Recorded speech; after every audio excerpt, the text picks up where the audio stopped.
Welcome back. So, as promised, I want to talk about the Pittsburgh Penguins. I want to talk about where they're at. I want to talk about Ron Hextall. Last night, Pittsburgh fans made it clear they want him gone. He's been on the job a little over 2 years. And you can have the argument about whether or not he has hurt the team.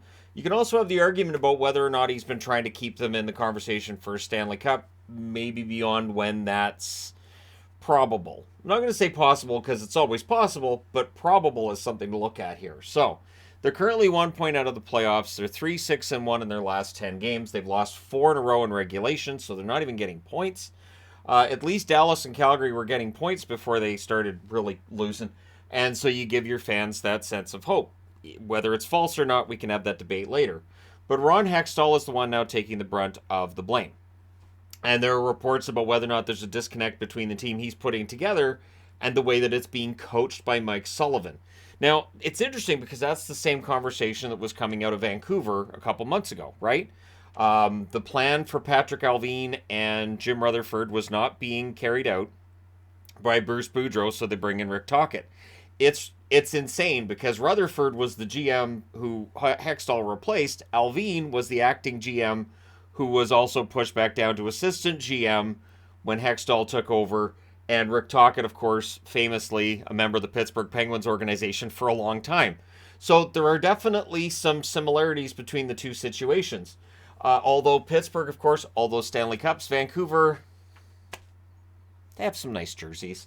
So for Pittsburgh being 1 point out of the playoffs, and when fans are chanting, to fire the GM, my reaction to that is basically a simple one. It seems a little bit early for that kind of talk for a team that's made the playoffs for, 16 years in a row.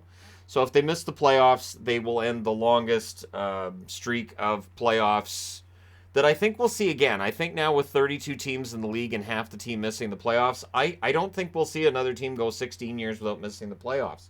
It's just too easy to fall out of the playoffs at this point, which is part of what's going on with Pittsburgh, too. The East is very competitive this year. There isn't 8 good teams and 8 mediocre teams. There's a lot of good teams. There's some good teams below the line. And I will say this, I just still think Pittsburgh's a good team. And I still think for Hextall, he might be torn on what he's going to do at the deadline. Now, he's named their general manager on February 9th of 2021, and that's after Rutherford resigned on January 27th. So Rutherford resigning was something that didn't strike us all as that surprising. It was more surprising when he decided to go to Vancouver because it kind of felt like Rutherford's career was probably at an end after his time in Pittsburgh. Now, April 12th of 2021, the first trade made by Ron Hextall. The 2022 third round pick goes to LA along with the 2023 fourth in exchange for Jeff Carter. And LA retained half of Jeff Carter's salary. Now, upon arriving in Pittsburgh, Carter was rejuvenated. Carter looked pretty good. Now, Carter had been playing well in LA before that. Not that people were paying much attention because LA wasn't a team that people were watching at the time. But Carter's play has fallen off since then. Carter's just older. And this is what happens. You get a player who's older, you're going to get a guy who might have foot speed issues. He's not going to be as sharp as the guy who's 15 years younger than him in the locker room, in all likelihood. There are exceptions, but very often that older player is going to have his struggles. July 17th of 2021, they traded Jared McCann. They got Philip Hollander and a 2023 seventh. Now, this is one where I can say it was a mistake. General managers going into Vegas, coming into the league, did everything they could to protect one player, including giving up players they shouldn't have in order to protect that one player. In this case, Jared McCann's traded to Toronto by the Penguins for Hollander, who's only played a few games for Pittsburgh, and there's still upside on Hollander. And that 2023 seventh, we'll see who that ends up being this year. But they traded McCann because they didn't want to lose him in the expansion draft. So what they did was, in essence, they lost McCann and Tanev in exchange for Hollander in a 2023 seventh. That's a loss. That's an absolute loss. McCann ends up going to Seattle. Tanev goes to Seattle. It's a big part of the reason why Seattle's pretty good and they're pretty hardworking because McCann and Tanev are both hardworking players. In the event that they had kept McCann, they would still have Tanev. I think McCann gets taken by Seattle, and Brandon Tanev is still a Penguin.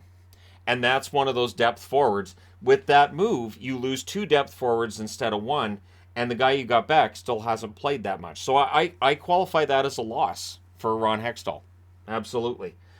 January 5th of 2022, he trades Sam Lafferty to Chicago in exchange for Alex Nylander. Now, Lafferty, bottom six forward. There is an upside beyond the bottom six, but he's played well for Chicago. He's attracting some trade interest right now. Maybe Pittsburgh brings him back. Alex Nylander, it has not worked out. Nylander, one of these players who's had the talent, was drafted pretty high, but it just hasn't worked out at the NHL level. So oddly enough, that trade that at the time I saw Penguins fans saying, Lafferty's kind of useless, it's no big deal. I think they lose that trade too. So now you've lost a forward, you've lost another forward. This is where that erosion starts to take over. March 21 of 2022, a conditional 2022 seventh rounder is traded in order to get Nathan Beaulieu. The conditions were that the Penguins had to win 3 rounds for that 2022 seventh round pick to get traded, so the conditions weren't met. So, all right. March 21st of 2022 as well, they traded Dominic Simon. And when I was putting this video together, I was like, oh yeah, Simone's not in the NHL this year. Zach Aston Reese, Callie Klang, a 2022 second round pick, and they got back Rickard Rakell, and the Ducks paying 35% of his salary. Now, Rakell has worked out for Pittsburgh. I'm going to give that one as a victory to Ron Hextall. I'm going to say, you know what? Rickard Rakell's been a really good pickup for them. He's scoring at a decent rate for them this season. He could end up at 30 goals. I can't say he lost that one. But July 16th of 2022, he made 2 trades. We're trying to revamp the blue line, clearly here. John Marino traded to the New Jersey Devils in exchange for Ty Smith. Now, Ty Smith, injuries have not helped him this year, but you can't qualify this on any level as a win for the Pittsburgh Penguins. John Marino, a beast in New Jersey. And Marino, I understand that offensively he was a black hole for Pittsburgh, but defensively good defenseman. I couldn't understand why Marino was available. I remember, again, coming back to Pittsburgh, because Rutherford had players he had his eye on in Pittsburgh, wanted Marino, and that name was out there. And I remember thinking, well, Pittsburgh's not going to trade Marino, and then they did. And Ty Smith, again, the return has not worked out. They also traded Mike Matheson that day in exchange for Jeff Petrie and Ryan Poehling. Now, Poehling has been good, and so is Petrie. Matheson in Montreal, there's some discussion about whether or not he's going to get traded again from Montreal, because Montreal's still in the midst of their rebuild. I'm going to give that as a victory to Pittsburgh, although Petrie on the older side, and I again, there's no expectation of Petrie being moved at the deadline, but the team did get older with that trade. Although, again, Poehling has been a solid bottom 6 forward for them. So, signings. Anytime I'm going to talk about a GM, and I haven't done a video like this in, it has to be years, but anytime I talk about a GM, I like to talk about their signings. And so 2021 is first year with, access to being able to sign guys for Pittsburgh. A list that I found, Philip Lindbergh, goaltender, was signed. Brock McGinn, left winger, good depth forward. Evan Rodriguez, left winger. They miss him this year. Now, Rodriguez last year had a dynamite run and then tailed off towards the end of the season. And so Pittsburgh opted to go in another direction. But Rodriguez has been very good for Colorado. And the thing with Rodriguez is even when he's not producing, he's still a very useful forward. You can play him in your top 6. You can play him in your bottom 6. He can move up and down the lineup. He's a very versatile forward. And so while Pittsburgh may not have had the financial, basically the financial means to keep him around, the reality is they miss Rodriguez. I really think that. Then you've got Dominic Simon, who they traded out, Taylor Fadoon, depth defenseman, Danton Heinen, Louis Domingue, goaltender, who became a folk hero for Pittsburgh during last year's playoffs, and Brian Boyle was signed during the season. And so the 2021-2022 season, I think those signings are solid. Brock McGinn has had good runs here and there. He's not in the top scoring right now, but he's had a good run here and there. And yeah, I mean, he may end up being moved at the deadline, he being McGinn, but we'll see what happens. And then last summer, they signed Dustin Tokarski because Domingue was gone, so you have to have your number 3 goaltender. Tokarski's a good pick. Drake Caggiula has not played very much for Pittsburgh this year. Josh Archibald, decent bottom 6 forward. The offense isn't there. One thing with their bottom 6, they don't get very much offense, so it puts more stress on your top guys. It means they have to score a little bit more. Jan Ruda on the blue line. I think Ruda's been good. I do.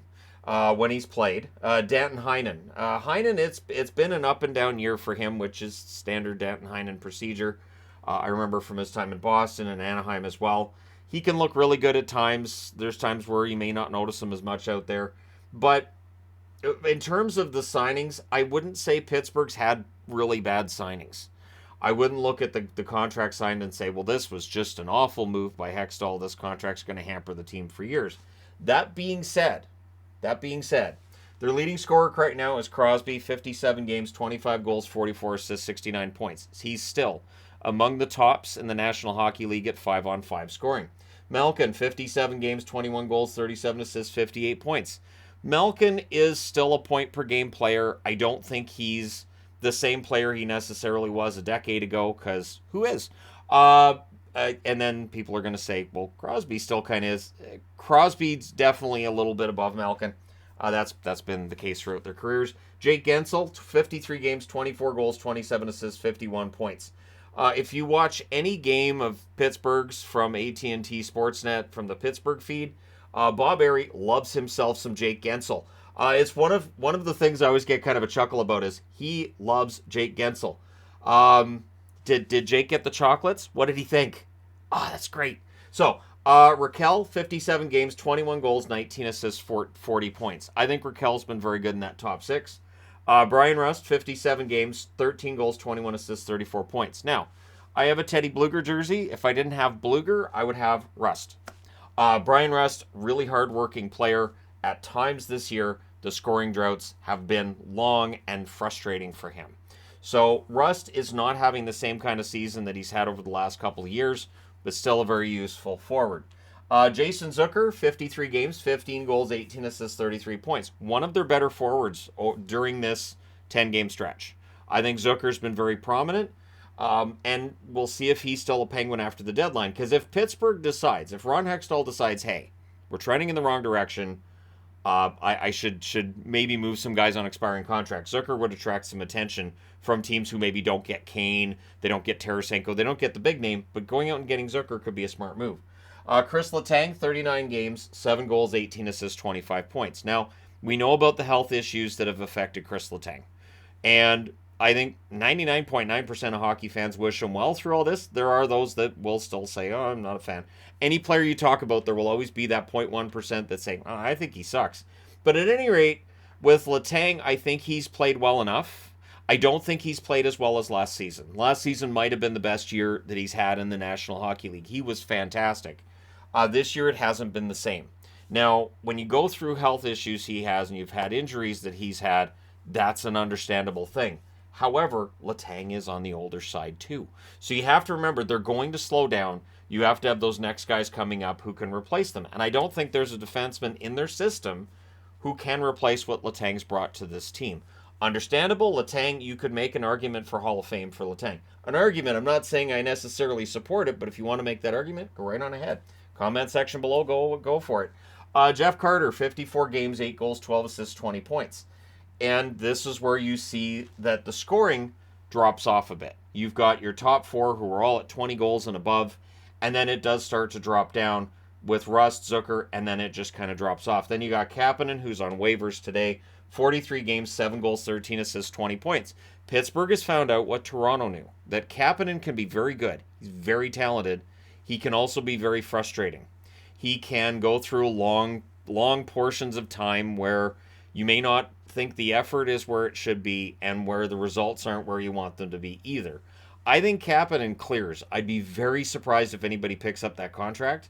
I think this is kind of a warning shot across the bow, and maybe Ron Hextall thinks there's a problem in the locker room, and maybe he's trying to figure out where that problem. I just, and again, we get into that speculation because this is something I talk about a lot, and it's another example of this. A month ago with Pittsburgh, no problem, right? A month ago, this team's cruising to the playoffs. There was no discussion of whether or not they make the, well, clearly they're going to make the playoffs, but what are they going to do in the playoffs, right? And now, 3-6-1 in their last 10, with the East as competitive as it is, suddenly they're finding themselves a point out of the playoffs. Suddenly there's that concern about whether or not this team's going to make it. And then you got Petrie, 41 games, 3 goals, 16 assists, 19 points. His number's good, but notice he has missed a number of games. So again, Pittsburgh's always a team that seems to be dealing with injury issues.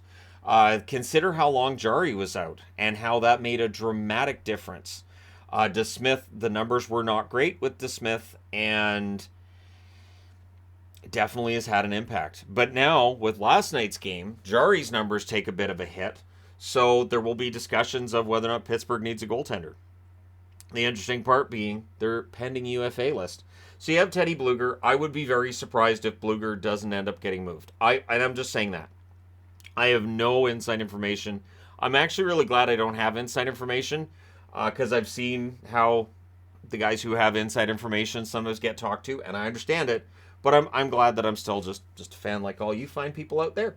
Danton Heinen, Josh Archibald, Brian Dumoulin. It's Brian, right? Dumoulin. Jari, and Zucker. So, when you look at this team, I mean, Jari they want to keep around, right? But this is where things get interesting. If you're Tristan Jari, do you say, yeah, all right, I'll double down, I'll stay in Pittsburgh? I would think that's the likely outcome of this. Or does Jari say, I can always go to the market and just see what's out there? It does not mean you're going to lose the player if they test the market. But it leaves a GM in a tough spot. Because if the guy's saying, I might test the market, then you're going to be getting pressure from probably some media and probably some fans along the lines of, well, you better trade him then before you lose him for nothing. Which doesn't necessarily happen at the trade deadline in a week. That can happen as we get to the draft, right? But at the draft, you're not going to get nearly as much for a guy who's a pending UFA as you're going to get if he's a pending UFA at the trade deadline. So that's where there's a pressure point coming up in a week for this team. Now, Crosby signed till 2025 at an $8.7 million cap hit, 35 years of age. Malkin, $6.1 million cap hit until 2026. He's 36 years of age. Letang, $6.1 million cap hit until 2028. He's 35 years of age. These contracts are fine. Malkin took less money from Pittsburgh than he would have made on the market. No doubt in my mind somebody would have offered Malkin $8 million a year. Now, I don't know that it would have been long-term, probably short-term because of age, but he would have made more money in the short term. Same with Letang. I think if Letang had hit the market this past summer, he probably would have got $7.5 million a year. And so these guys definitely gave Pittsburgh a little bit of a discount, though the argument can be made. Letang's contract pays him for a while still, and there's the conversation about where Pittsburgh's headed, which direction they're headed in, and this is where it's all going to fall on Hextall, because when he re-signed Malkin and Letang, that was his way of saying, we're staying in the hunt. We're not going to talk about any kind of a rebuild or a retool. We're staying in the hunt. The trades they made last July were an effort to fix the blue line, which they felt was the problem, and stay in the hunt. Picking up Matheson, picking up Smith.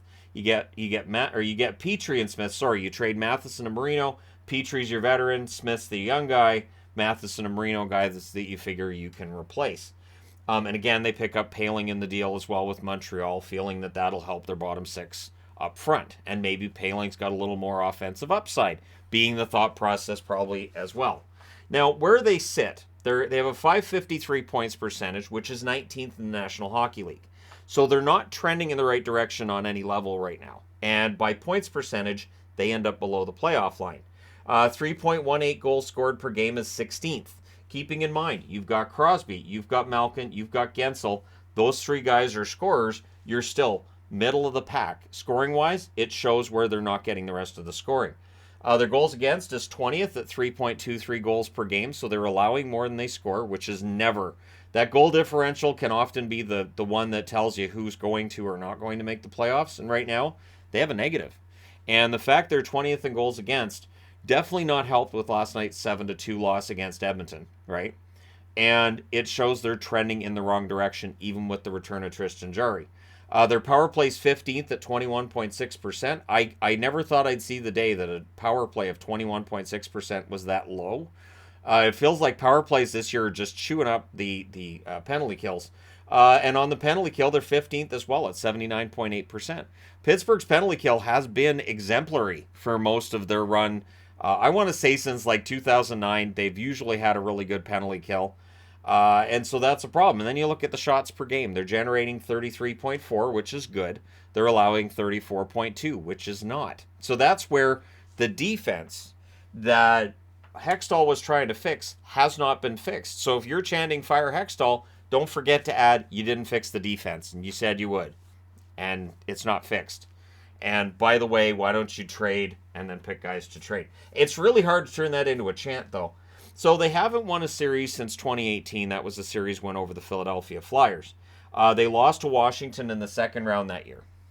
And it was a hard-fought series, and right up until Washington won that series, I was pretty sure Pittsburgh was going to come back and win it, because it's what they do against the Capitals.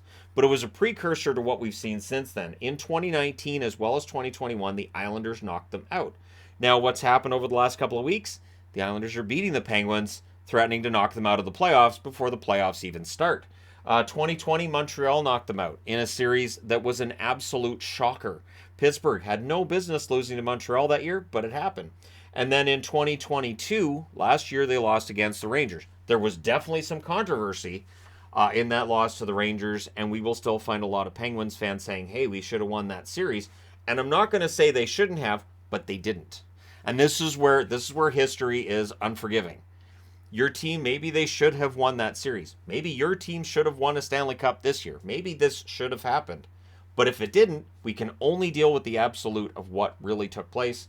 And in this case, it was Pittsburgh with a series lead that they ended up losing, and they ended up losing that series against the Rangers. Really hard fought, but they came up short. And now this year, we're seeing them 1 point out of the playoffs and trending in the wrong direction. Now, what's interesting is when they came out with the reverse retro, and they brought this logo back. This is a brand new hat. And this logo right here on the shoulder, I remember when these jerseys came in, it was 1992. What I found baffling about it, trust me, I'm going somewhere with this, because this weird, odd thing that I thought of early in the year, and I thought, it's crazy.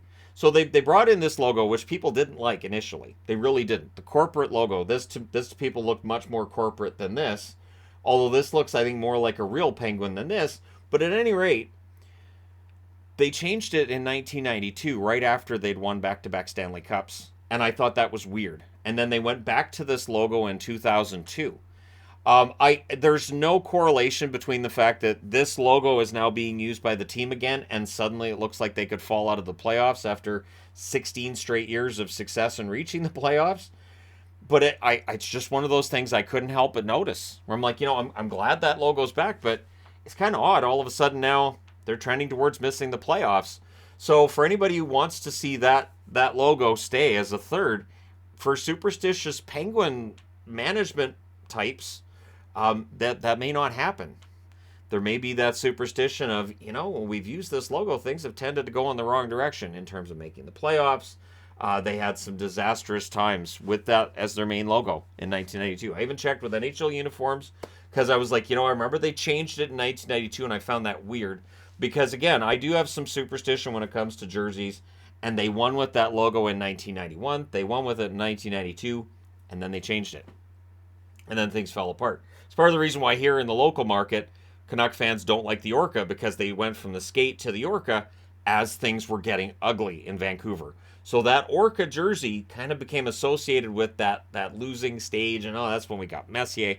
And I think there's some fans who've never really quite got past that, even though there's been tremendous regular season success and a run to the Stanley Cup Finals with the Orca as well. So I don't know what's going to happen with Pittsburgh from here. I mean, there's still the possibility they turn it around. There's still the possibility they make the playoffs. And then it's a matter of, if this team can be salvaged to make the playoffs, do they win in the first round? Is there any reason to think the Penguins are going to win in the first round? And if they can't, so let's say they fall out of the playoff race altogether, how do you assure Crosby, Malkin, and Letang that you're going to get them back to a Stanley Cup final? They didn't sign to stay together. Malkin and Letang didn't give Hextall a discount to watch this team fall out of the playoffs and go into some kind of a retool.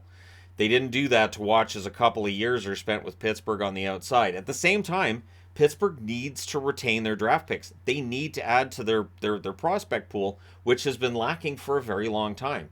When you have a team that's up near the top of the league, you're not getting those top draft picks. You're probably trading your first rounders in order to add at the deadline and try to go for that Stanley Cup. And eventually that catches up with teams.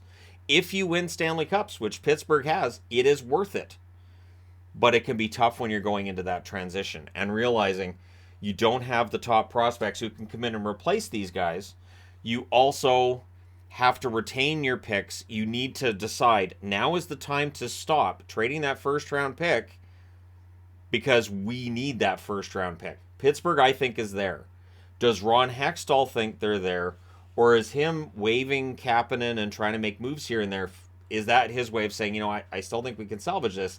I just need to get certain players out and bring other players in. We'll see what he does at the deadline. Because I think if Hextall came out with a trade tomorrow, which involved trading out the first-round draft pick, I think Penguin fans would be rightfully upset. But let me know your thoughts. What do you think Hextall's going to do at the deadline? And what do you think of Hextall's job as general manager in Pittsburgh? Has it been good? Has it had its problems? Do you put this on him, or do you put this on Mike Sullivan? Do you put this on the goaltending? Do you put this on any of the leadership? Where do you put this on Pittsburgh right now, as they have fallen outside of the playoffs? And can they still make it? Again, I think they absolutely can. I've learned not to bet against Pittsburgh, but let me know your thoughts. Hit like and subscribe if you're browsing your way through. You just happened upon this video. Thank you guys so much for watching, for all your support. I will talk to you again soon.